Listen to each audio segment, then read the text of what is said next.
नमस्कार, बहुत स्वागत है आपका। मैं हूं आपके साथ सुमित शर्मा। भोपाल से खबर है जहां पर करोड़पति निकला है क्लर्क। चिकित्सा शिक्षा विभाग का क्लर्क करोड़ों का आसामी निकला है। आरोपी के घर से ईओडब्ल्यू को 1 करोड़ रुपए, लाखों रुपयों के गहने और जमीन से संबंधित कागजात मिले हैं। 50,000 तनख्वाह पाने वाला करोड़ों का आसामी निकला है। आज ईओडब्ल्यू बैंक खातों और लॉकर्स की जांच कर सकता है।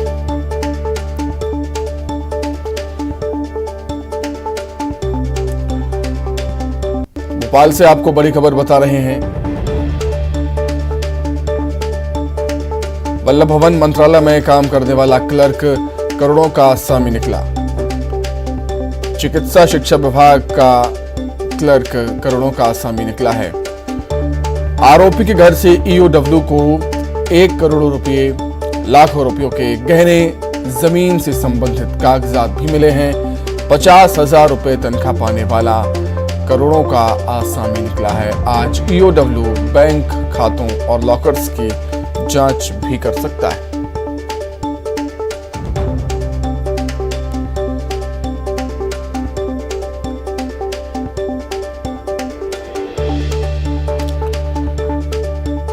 तो कल हमने देखा था, टीम ने कार्रवाई की थी और लगातार कई घंटों तक ये कार्रवाई चलती रही और इसमें कई चौंकाने वाले खुलासे हुए हैं। आय से अधिक संपत्ति का ये मामला है। राजधानी भोपाल में एक क्लर्क करोड़ों का आसामी निकला है। चिकित्सा शिक्षा विभाग का क्लर्क करोड़पति निकला। आरोपी के घर से ईओडब्ल्यू को 1 करोड़ रुपए मिले हैं। लाखों रुपयों के सोने चांदी के गहने मिले हैं, जेवरात मिले हैं और जमीन से संबंधित कागजात मिले। 50,000 तनख्वाह पाने वाला करोड़ों का आसामी निकला है। आज ईओडब्ल्यू, लॉकर्स और बैंक खातों की जांच भी कर सकता है।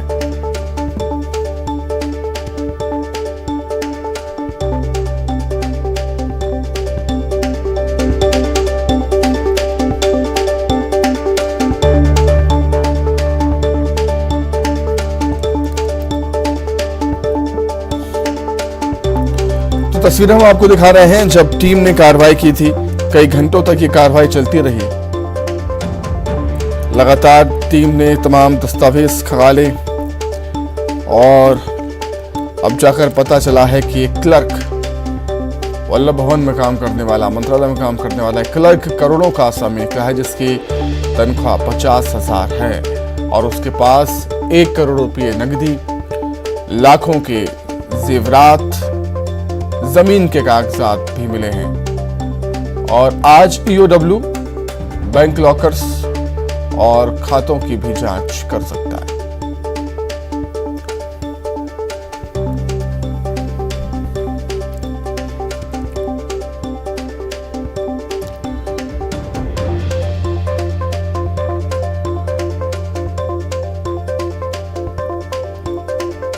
कल हमने देखा था अलग अलग जगहों पर कार्रवाई यहां पर की गई थी और उसी कड़ी में राजधानी भोपाल में भी ईओडब्ल्यू की टीम ने कार्रवाई की थी।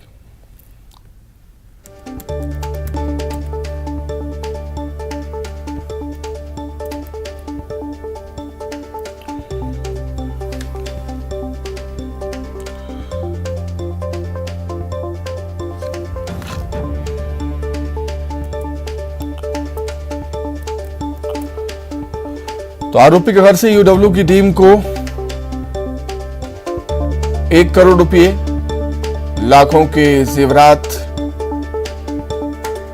जमीन के कागजात मिले हैं और आज ईओडब्ल्यू बैंक, लॉकर्स और बैंक खातों की जांच भी कर सकता है।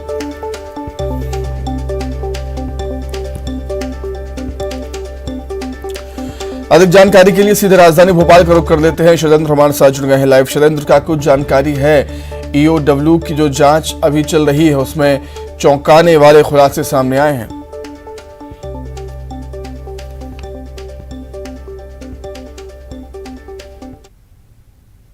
प्रदेश की जांच एजेंसियां लगातार कार्रवाई कर रही हैं। इसी कड़ी में कल सुबह बैरागढ़ स्थित जो चिकित्सा शिक्षा विभाग का क्लर्क है हीरो सरवानी, उसके घर पर छापामार कार्रवाई की थी और ये कार्रवाई लगभग रात को 10 बजे तक चली। इस दौरान ईओडब्ल्यू की टीम को लगभग 12 अलग अलग जगह उसके जमीन होने यानी संपत्ति होने की जानकारी मिली थी, जिसमें आवास है, इसके अलावा कुछ खाली प्लॉट्स हैं, कुछ दुकानें हैं। इस तरह के दस्तावेज मिले हैं कि शहर के अलग अलग इलाकों में उसके 12 जगह जमीनें हैं। इसके अलावा लगभग 1 करोड़ रुपए की जो कैश राशि है वो बरामद हुई थी और इतनी बड़ी राशि को देखकर खुद ईओडब्ल्यू के कर्मचारी भी चौंक गए थे, क्योंकि जिस समय ईओडब्ल्यू की टीम सुबह कार्रवाई करने पहुंची थी तो आरोपी ने एक जहरीला पदार्थ खा लिया था, जिससे उसकी तबीयत बिगड़ गई थी। बाद में उसको हमीदिया अस्पताल में भर्ती कराया गया था।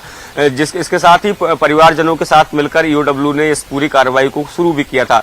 लाखों रुपए के जो सोने चांदी के जेवरात भी मिले हैं।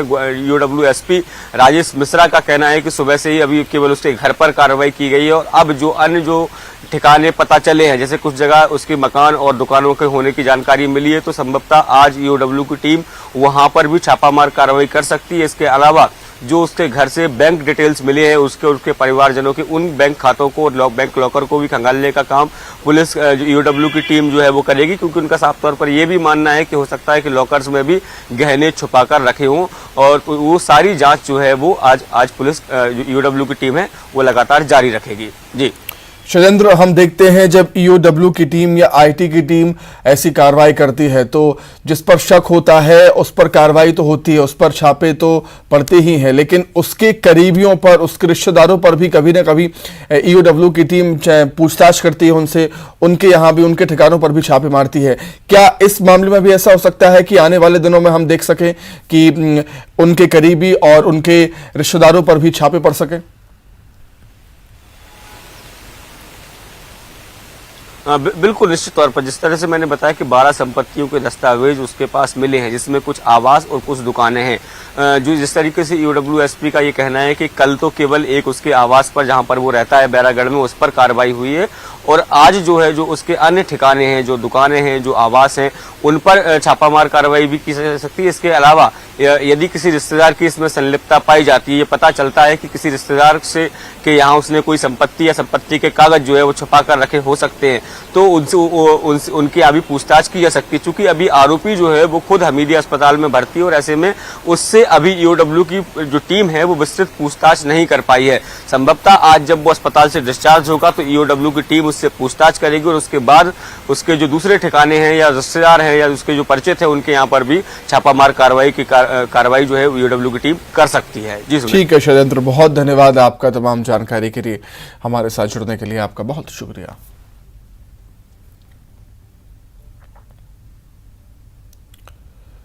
तो देखा आपने किस तरीके से, जैसा कि शैलेंद्र बता रहे थे कि ईओडब्ल्यू की टीम लगातार कार्रवाई कर रही है और आने वाले समय में भी कार्रवाइयां हो सकती हैं।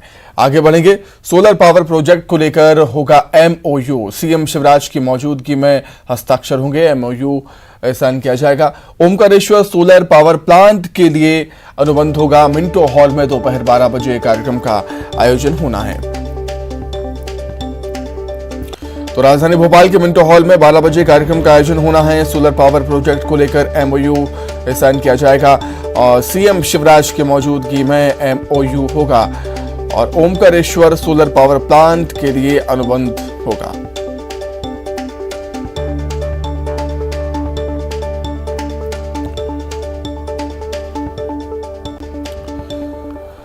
वहीं कौशल विकास के लिए भी आज एमओयू होगा। मंत्री यशोधरा राजे सिंधिया मौजूद रहेंगे। इस समय जीएसपी, तकनीकी शिक्षा और सेल्सफोर्स के बीच एमओयू होगा। छात्रों की डिजिटल फ्लुएंसी बढ़ाने के लिए जोर रहेगा। ई लर्निंग प्लेटफॉर्म के जरिए कौशल का विकास किया जाएगा।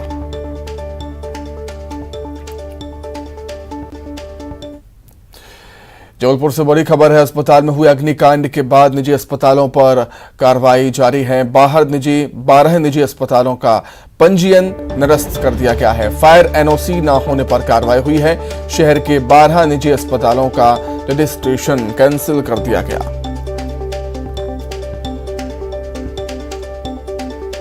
तो जबलपुर के न्यू लाइफ हॉस्पिटल में जिस तरीके से अग्निकांड हुआ था उसके बाद प्रशासन काफी सख्त है, सरकार काफी सख्त है। अधिक जानकारी के लिए हम सीधे बातचीत करेंगे। प्रतीक अवस्थी हमारे साथ जुड़ गए हैं लाइव।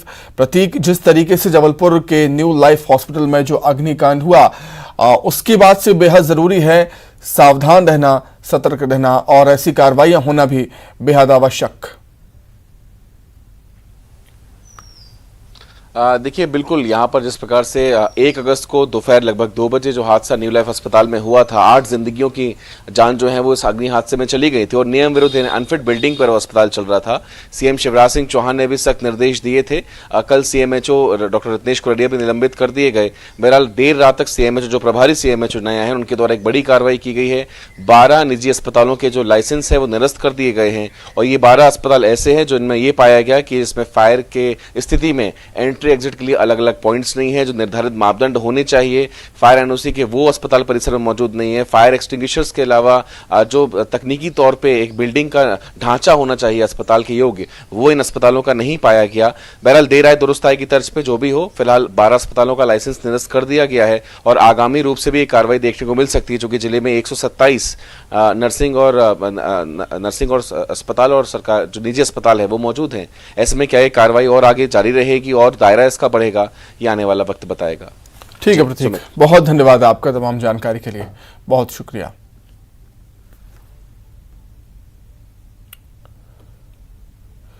दिल्ली से बड़ी खबर है, महाराज ने ली है पार्षदों की क्लास। ग्वालियर नगर निगम के बीजेपी पार्षदों की केंद्रीय मंत्री ज्योतिरादित्य सिंधिया के साथ बैठक हुई। सिंधिया ने सभी पार्षदों को बीजेपी का सभापति बनाने का संकल्प दिलाया है।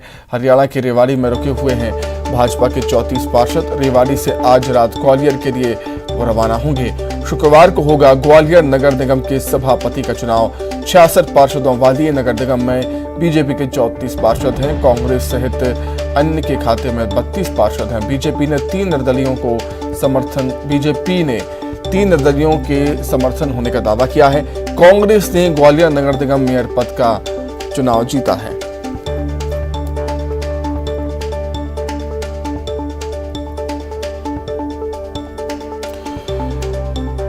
तो ग्वालियर नगर निगम के बीजेपी पार्षदों की केंद्रीय मंत्री ज्योतिरादित्य सिंधिया ने बैठक ली थी। ये तस्वीर भी हम आपको दिखा रहे हैं, दिल्ली की तस्वीरें। सिंधिया ने सभी पार्षदों को बीजेपी का सभापति बनाने का संकल्प दिलाया था। अधिक जानकारी के लिए सीधे ग्वालियर का रुख कर लेते हैं। सुशील कौशिक हमारे साथ जुड़ गए हैं। सुशील, मेयर का पद गंवाने के बाद अब कोशिश है कि सभापति का पद तो मिले कम से कम। देखिए, ग्वालियर नगर निगम की अगर बात करें तो भारतीय जनता पार्टी को 57 साल के बाद झटका लगा था जब वो अपना मेयर ग्वालियर नगर निगम में नहीं बना पाई थी। कांग्रेस की शोभा सिकरवार मेयर बन गई थी। अब उसके बाद बीजेपी की कोशिश यही है कि जो उनके पास बहुमत का आंकड़ा है 34 पार्षदों का, उसके ज़रिए वो अपना सभापति नगर निगम ग्वालियर में बना ले। और यही वजह है कि जो बीजेपी के 34 पार्षद हैं उन पार्षदों को 2 दिन पहले दिल्ली होते हुए हरियाणा के रेवाड़ी में शिफ्ट किया गया था और उन 34 पार्षदों की कल रात बैठक केंद्रीय मंत्री ज्योतिरादित्य सिंधिया के साथ हुई। इसके अलावा नरेंद्र सिंह तोमर के साथ भी उनकी मुलाकात हुई है। सिंधिया ने सभी पार्षदों को ग्वालियर नगर निगम में भारतीय जनता पार्टी का सभापति बनाने का सबक पढ़ाया है। साथ ही पार्षदों को कहा है कि वो अपने भविष्य का ध्यान रखें। साथ ही इस छोटे मोटे प्रलोभन अगर कहीं से आते हैं वोटिंग के दौरान तो क्रॉस वोटिंग ना करें, क्योंकि भारतीय जनता पार्टी में उनका भविष्य बेहतर है। और यही वजह है कि सिंधिया ने उन लोगों को पाठ पढ़ाया है और संभवतः कल सुबह तक पार्षद ग्वालियर पहुंचेंगे और कल जो ग्वालियर नगर निगम के सभापति का चुनाव होगा उसमें मतदान होगा। उधर बता दें कि 66 पार्षदों वाली ग्वालियर नगर निगम में 34 पार्षद बीजेपी के, वहीं अन्य सहित कांग्रेस के टोटल 32 पार्षद हैं। 3 जो निर्दलीय पार्षद हैं उन पार्षदों का समर्थन बीजेपी ने अपने साथ होने का दावा किया है। वहीं कांग्रेस के जो 29 के करीब पार्षद हैं वो पार्षद एकजुट है और कांग्रेस के जो सभी पार्षद हैं वो भी धार्मिक यात्रा पर कल रवाना हो चुके हैं। ओरछा सहित वो अन्य इलाकों में यात्रा करने के बाद संभवतः कल सुबह तक लौटेंगे। तो निश्चित तौर पर जो सभापति की जंग है ग्वालियर नगर निगम के लिए वो कल देखने के लिए मिलेगी और उसके लिए बीजेपी ने अपना सभापति बनाने के लिए केंद्रीय मंत्रियों को पार्षदों की निगरानी के लिए छोड़ा था। साथ ही पार्षदों को सबक भी पढ़ाया कि भारतीय जनता पार्टी का सभापति बनाना कितना जरूरी है। बिल्कुल सुशील, मंत्री सिंधिया ने सभी पार्षदों की यहां पर बैठक ली है, ये तो एक बड़ी खबर है ही। ग्वालियर जिले की और क्या बड़ी खबर आपके पास?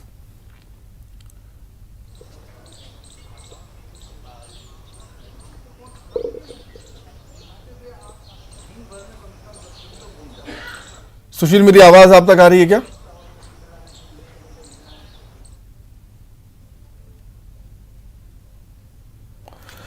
लगता है हमारा संपर्क टूटा है। बहुत शुक्रिया सुशील आपका जुड़ने के लिए और तमाम बातचीत के लिए। आगे बढ़ते हैं, इंदौर से बड़ी खबर है जहां पर महिला में मंकी पॉक्स के लक्षण नहीं मिले हैं। इंदौर के जिंसी क्षेत्र में आया था मंकी पॉक्स का संदिग्ध मामला। स्वास्थ्य विभाग और मेडिकल कॉलेज की टीम ने जांच की। डायबिटीज की दवाइयों से शरीर में रिएक्शन हुआ था महिला को। स्किन स्पेशलिस्ट डॉक्टर राहुल नागर ने इसकी पुष्टि की है। महिला में मंकी पॉक्स के लक्षण न होने पर स्वास्थ्य विभाग ने राहत की सांस ली। एहतियात के तौर पर ब्लड सैंपल लेकर जांच के लिए लैब भेजा गया।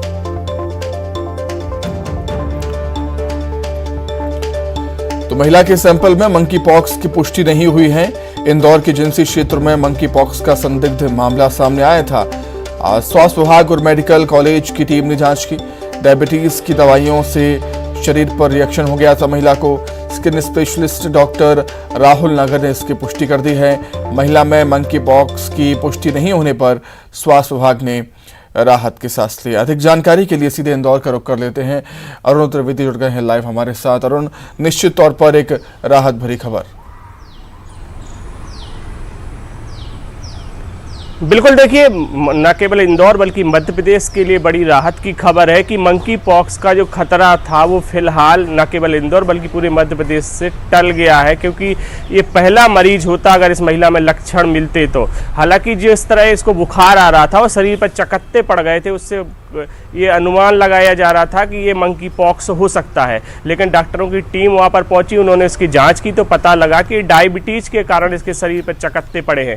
हालांकि अगर देश की बात की जाए तो देश में अभी तक 4 मरीज ही मंकी पॉक्स के सामने आए हैं, जिसमें 3 केरल के और 1 दिल्ली का मरीज, जिसमें 1 की मौत भी हो चुकी है। लेकिन मध्य प्रदेश के लिए सबसे अच्छी खबर रही कि कल जो उस महिला का सैंपल हालांकि लेके भेज दिया है, लेकिन उसे मंकी पॉक्स के लक्षण नहीं मिले हैं। हालांकि उसका अभी इलाज चल रहा है। लेकिन सबसे बड़ी बात यह है कि लोग इसको लेकर कतई लापरवाही न बरतें, अलर्ट पर रहें। लोगों अगर उनको बुखार आता है या किसी तरह के लक्षण दिखाई देते हैं तो अपने आप को आइसोलेट कर लें और किसी से हाथ ना मिलाएं, और इस बीमारी से जो भी इसके गाइडलाइंस जारी की गई हैं उसको ध्यान में रखते हुए उसका पालन करें, जिससे कि इस बीमारी का जो खतरा पूरे विश्व पर आया हुआ है उससे भारत पर इसका संकट ना आए, और खासतौर से मध्य प्रदेश इस संकट से दूर रहे।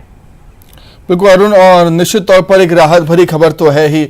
इंदौर जिले की और क्या कुछ बड़ी खबर?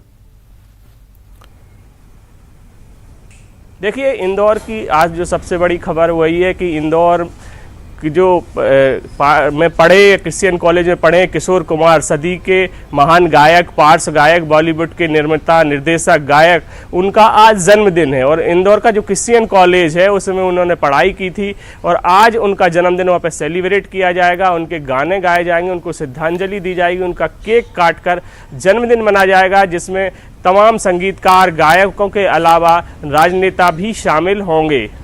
इसके अलावा रक्षाबंधन का त्यौहार आ रहा है, उसको लेकर जो त्यौहार है उस पर भी सफाई का रंग चढ़ता हुआ दिखाई दे रहा है। सफाई कर्मी बहनें हैं वो रक्षा बंधन से पहले लोगों को राखियां बांधेंगी और उनसे सफाई का संकल्प लेंगी, क्योंकि इंदौर को सफाई में छक्का लगाना है। शिक्षक की तैयारी इंदौर कर रहा है, 5 बार लगातार सफाई में नंबर 1 है। तो एक तरह का इस संकल्प भी त्यौहार के जरिए लोगों को दिलाया जाएगा कि रक्षाबंधन जो त्यौहार है। ठीक है अरुण, बहुत बहुत शुक्रिया आपका तमाम जानकारी के लिए। आगे बढ़ते हैं, भोपाल से खबर है, एक बार फिर मॉनसून सक्रिय हुआ है, एक्टिव हुआ है। 7 दिन के ब्रेक के बाद देर रात कई इलाकों में झमाझम बारिश हुई।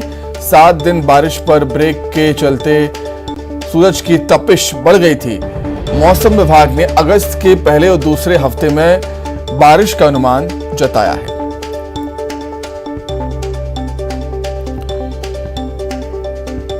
तो मध्य प्रदेश में एक बार फिर से मॉनसून एक्टिव हो गया है।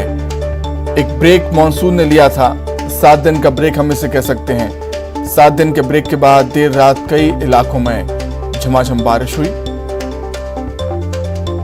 7 दिन तक बारिश नहीं होने से तेज धूप निकलने से तापमान में वृद्धि हुई थी कई इलाकों में, और मौसम विभाग ने अगस्त के पहले और दूसरे हफ्ते में बारिश का अनुमान जताया।